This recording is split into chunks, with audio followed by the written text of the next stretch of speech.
انک لا تسمع الموتى، لیکن آپ مردوں کو نہیں سنا سکتے، یعنی یہ کہ ان کی اکثریت مردہ ہو چکی ہے، روحانی طور پر مردہ۔ یہ زندہ ہے لیکن یہ حیوانی طور پر زندہ ہے، روحانی طور پر مردہ ہیں، ان کے دل مر چکے ہیں۔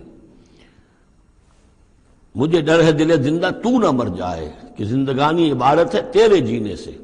یہ دل زندہ، اگر دل مر گیا ہو اندر سے، یعنی روح اندر سے مر چکی ہو، دفن ہو گئی ہو دل کے اندر، اور یہ تعزیہ ہے جو چل رہا ہے، انسان ایک مردہ، اس کے اندر روح جو ہے وہ ابو جہل ہے یا ابو لہب ہے، تو آپ انہیں مردہ سمجھیں، زندہ نہ سمجھیں۔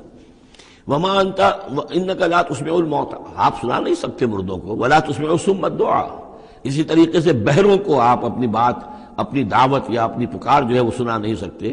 اذا ولوا مدبرین، جبکہ وہ بہرے جو ہے پیٹھ موڑ کر چل بھی دیں۔ اب بہرا ہو تو اسے کچھ آپ اشاروں وغیرہ سے سمجھا سکتے ہیں، اس لیے کہ وہ آنکھ تو اس کی ہے، لیکن یہ کہ اگر وہ پیٹھ موڑ کر چل بھی دیا ہے، بہرا بھی ہے، تو اب آپ کس طریقے سے اس کو کچھ سمجھائیں گے؟